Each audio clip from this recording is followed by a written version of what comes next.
que voy a presentar con las que no sé si estoy de acuerdo o que por lo menos estoy de alguna manera problematizando, ¿no? O poniendo en cuestión después de escucharos a todas. También me vais a disculpar si quizá me alargo o decídmelo si me paso del tiempo y si quizá es un poco desordenado, ¿vale? Voy a compartir pantalla. Mm, ¿Se ve? Sí, Mm, vale, ahora no sé cómo puedo... Aquí. Sí, exacto. ¿Se ve? sí. Vale, perfecto. Bueno, pues lo que voy a presentar a continuación, como ha dicho Manuel antes, son algunos de los resultados del proyecto que tuvo por título Cultura Kinky y Memoria de Barrio en Pomar y que desarrollé junto a otra compañera, Alba Mateo, que no ha podido estar aquí y bueno, que lo desarrollamos durante el 2020 y que tenía por objeto registrar y analizar cuáles fueron las implicaciones que tuvo en Pomar, un barrio situado en la periferia de Badalona, el rodaje de la película Perros Callejeros, la segunda entrega, Perros Callejeros 2, en busca y captura, una de las primeras películas de cine kinky que se llevaron a cabo en España. El proyecto estuvo coordinado por Marta Venceslao y Romina Martínez, que está por aquí, y sobre todo por Manuel, aunque no oficialmente. Y fue posible gracias a la colaboración del Institut Català d'Antropologia y el Observatorio de Patrimonio Etnológico Inmaterial.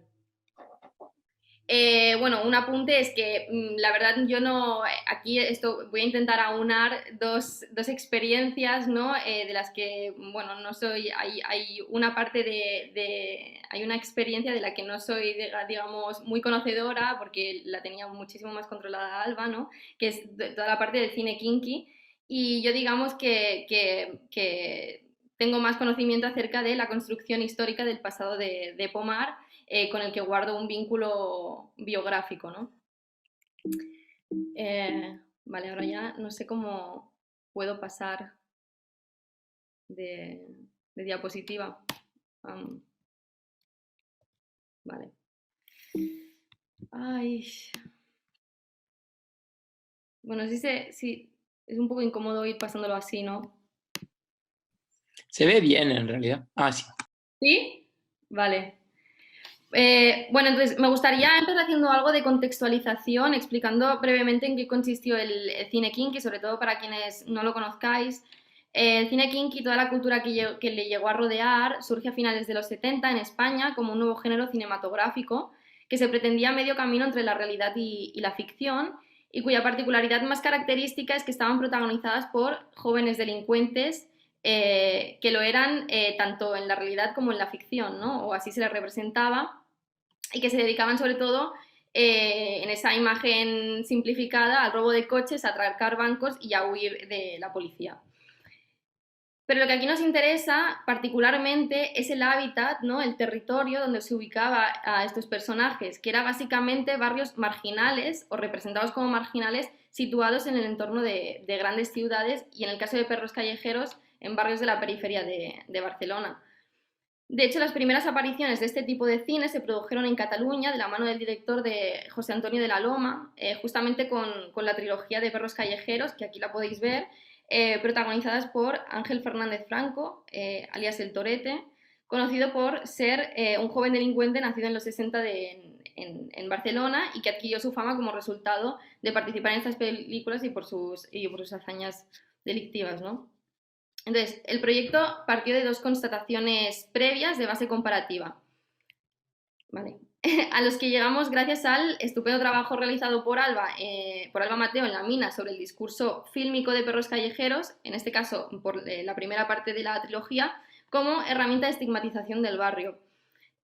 Para quienes no lo sepáis, el rodaje de perros callejeros en La Mina motivó un conjunto de protestas vecinales que obligó a José Antonio de la Loma y a todo su equipo a trasladar los exteriores de la película a lo que entonces era Ciudad Badía.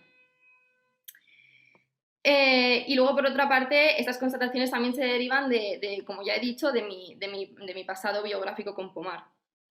Bien, lo primero que constatamos por un lado, fue que Pomar, durante el rodaje de la película, era víctima de ese estigma territorial, tal y como lo entendía Huacán, y que a diferencia de La Mina, pasó por un proceso de pacificación urbana a partir de la década de los 90, por la que el barrio pasaría a ser de ser un barrio marginal, o al menos era así como se le reconocía y como es recordado, a ser simplemente un barrio periférico de Barcelona.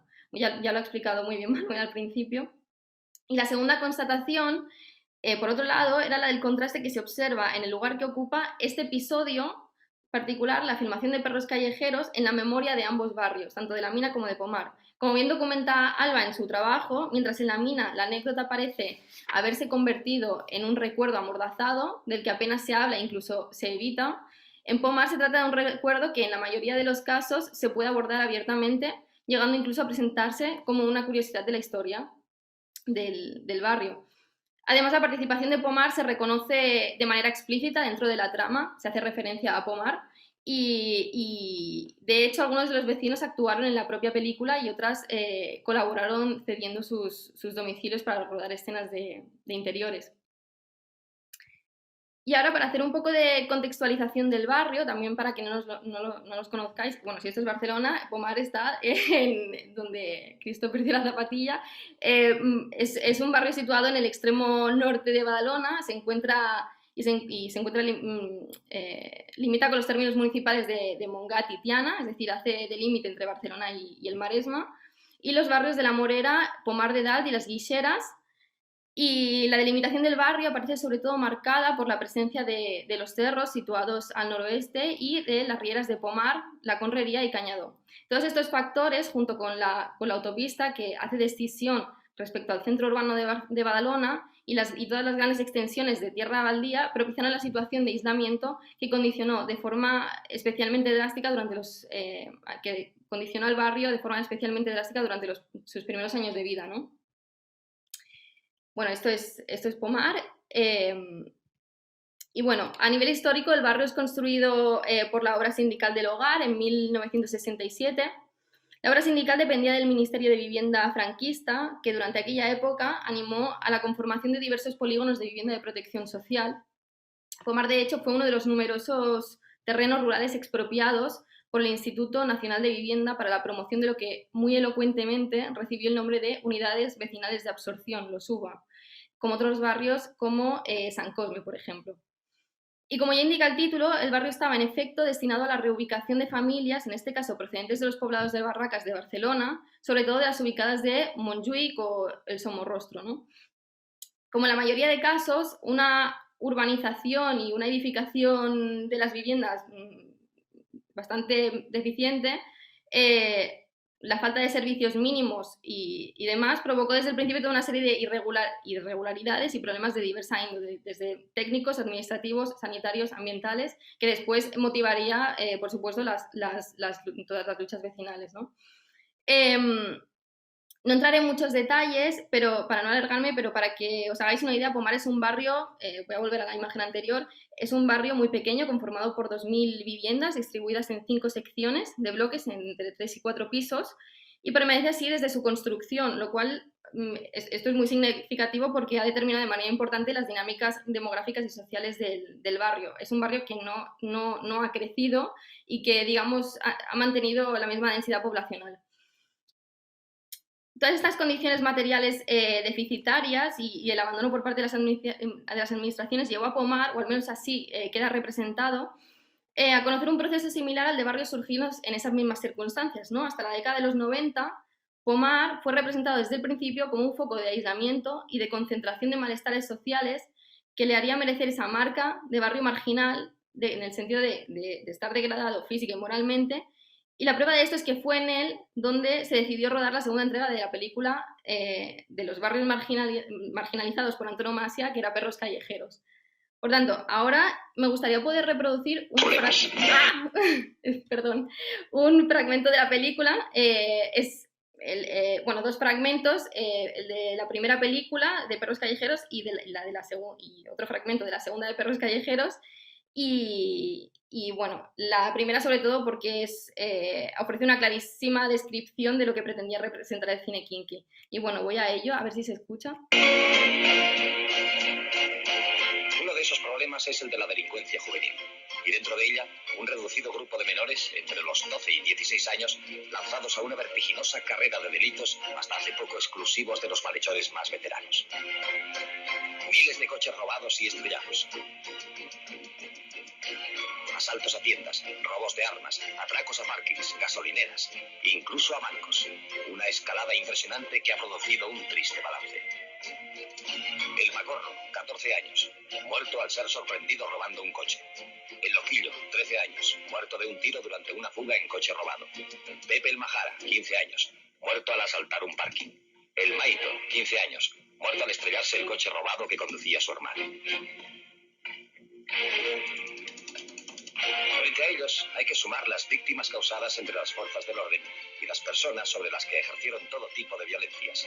El problema existe, está ahí, y no podemos volverle la espalda. Por desgracia, no es el problema de un barrio, como algunos pretenden, ni de un distrito, ni siquiera de nuestra ciudad, sino de todas aquellas que sufren los males de un incremento de población acelerado y sin control. De una sociedad lanzada por la pendiente de la vida fácil, del lujo y del exhibicionismo. Nadie debe sentirse personalmente aludido por lo que se relata en esta película, pero todos estamos implicados en el problema. Y en el fondo, todos somos culpables, y a todos nos toca hacer algo por remediarlo. Levantando el brazo de la justicia, desde luego, pero sin olvidar la caridad, las posibilidades de redención de esos muchachos. Vale, bueno, y ahora pasaré el segundo fragmento de la segunda película, pero solo únicamente para que veáis el contexto en el que se da.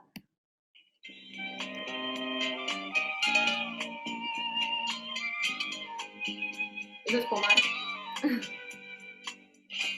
Una tarde de verano, está mirando mi mirada con la puta. ¡Ey, Torete! ¿Qué pasa? Nada, que vi que te habían enchironado. Las ganas. ¿Has visto al pijo? No, ¿por qué? Quedamos aquí ya una avenida, me da mala espina. Calla, coño. No metas el gafe, Vicente, que ya vendrá.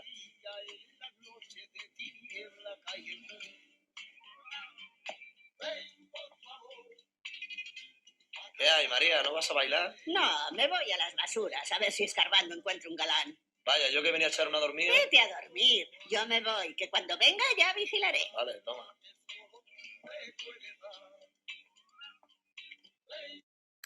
Vale, bueno. Ay, perdón.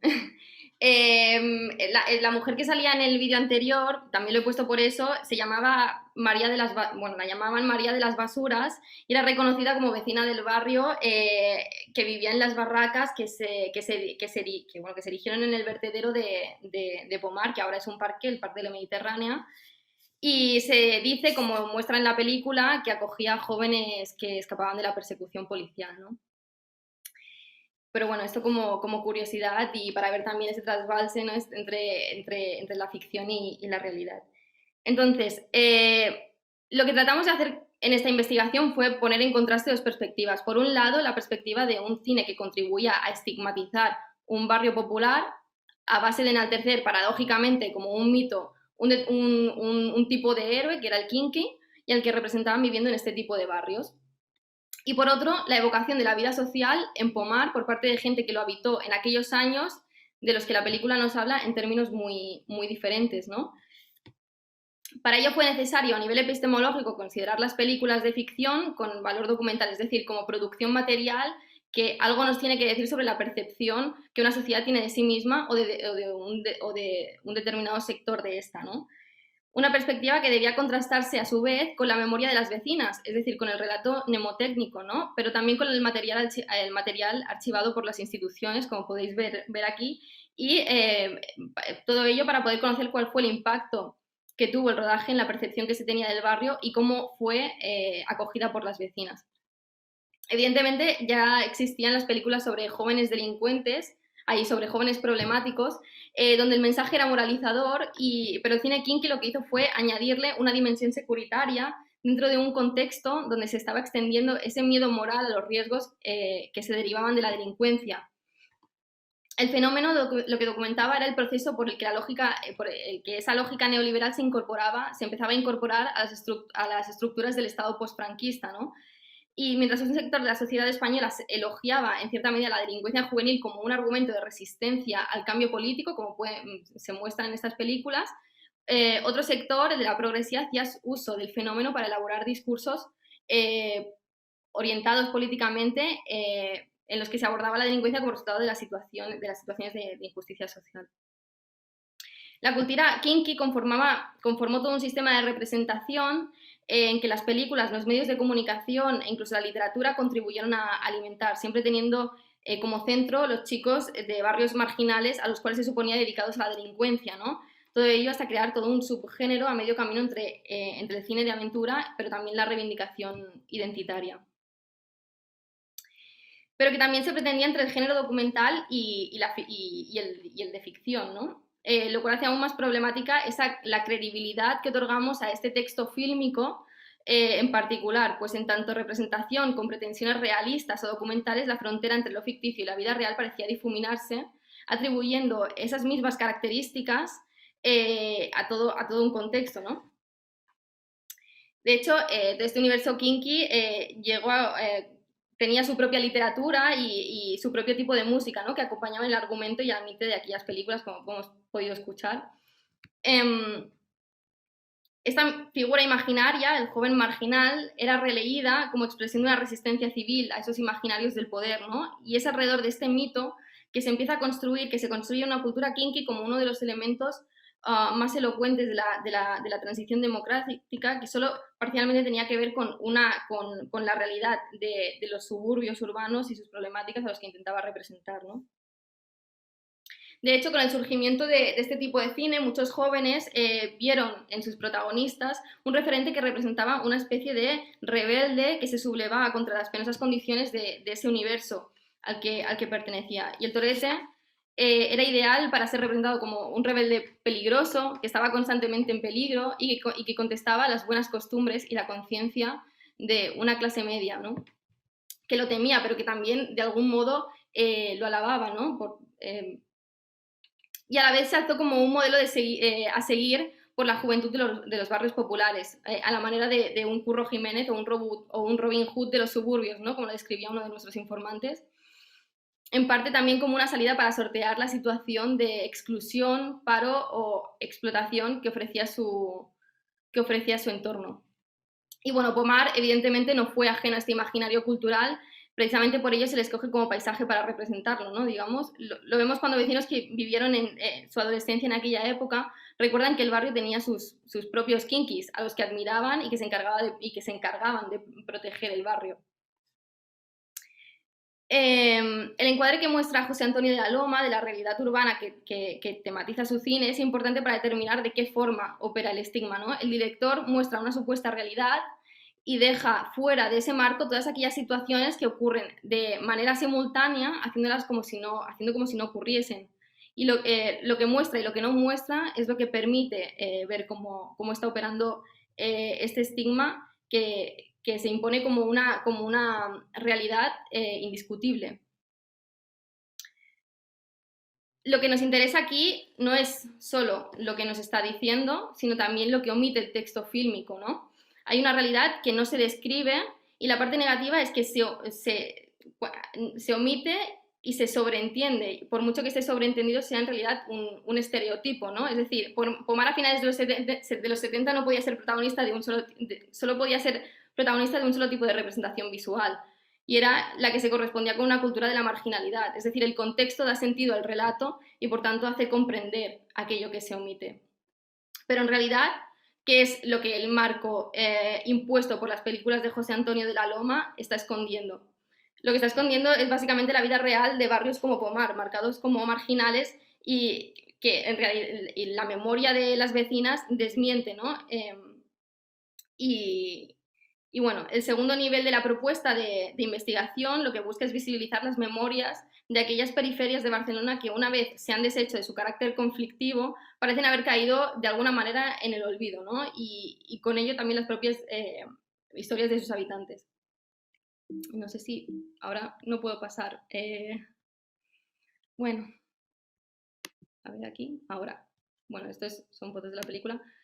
Si la ficción mostrada por una película y las noticias de prensa nos dan acceso a un determinado tipo de realidad imaginada, la memoria de los informantes opera de una forma que no es tan distinta, pero evidentemente lo que nos intenta demostrar es que también existe otro recuerdo de lo que es Pomar, pero que no se ha visibilizado, ¿no?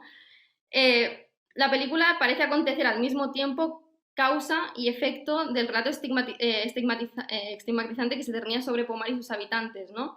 No se trataba sino de un síntoma de la situación material e imaginaria a que había sido relegado, al turno que, a la vez, que un refuerzo de cariz mediático para la reproducción de tales circunstancias.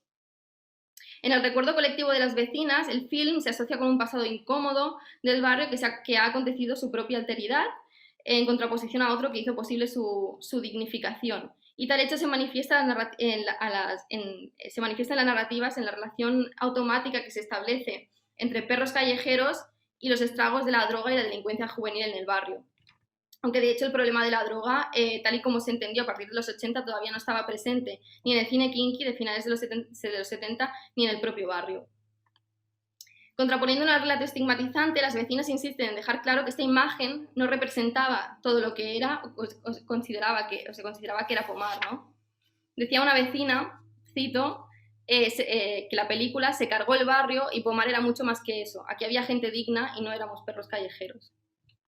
Paralelamente a la atmósfera de peligrosidad enmarcada por un relato mediático, pero en cierto modo sentida por las vecinas, al menos tal y como aparece en sus recuerdos, se evoca de forma recurrente la experiencia de una juventud afortunada y un barrio unido y combativo que reviste el relato de un sentimiento informado de seguridad y contrasta con esa peligrosidad atribuida al contexto, ¿no? El hecho curioso es que mientras otros barrios marcados por su deterioro moral, Pomar se reconoce precisamente por un traspaso socioespacial y simbólico a partir del cual ha pasado de ser un barrio marginal a uno conformado, como decía Manuel antes, por honrada gente trabajadora, ¿no? A esas alturas, vivir en Pomar es, como apuntan la mayoría de los testigos, un privilegio, por unas condiciones relativamente privilegiadas de tranquilidad, seguridad, buen acceso a equipamientos e infraestructuras. Estamos advirtiendo la existencia de una narrativa sobre la historia del propio barrio, donde el pasado de Pomar se presenta como su propia alteridad, y comprobamos cómo este proceso se narrativiza a partir de un conjunto yuxtapuesto de categorías sociales y temporales que parecen levantar una frontera entre un pasado recordado como turbio, intranquilo, peligroso, y un presente que se concibe como tranquilo, privilegiado, etc., ¿no?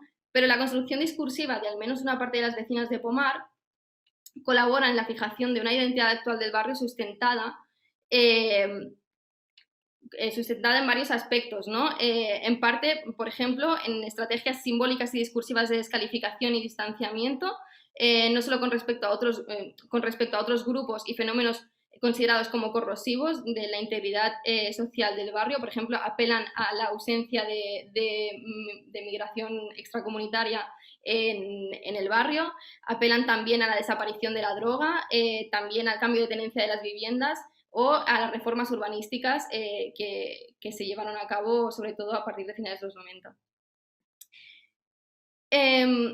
Lo que hemos podido ver son dos relatos, esto ya para acabar, hemos podido ver dos relatos, el relato de las vecinas y por otro lado el relato fílmico, que dan cuenta del contraste que existía entre la imagen de marginalidad que ofrecía el film, tomada estratégicamente, ¿no? desde esas basuras, desde las barracas que hemos podido ver en esas imágenes, y los recuerdos narrativos, pero también visuales de las personas del barrio, ¿no? Que evocan una cotidianidad a veces bucólica y reivindicando a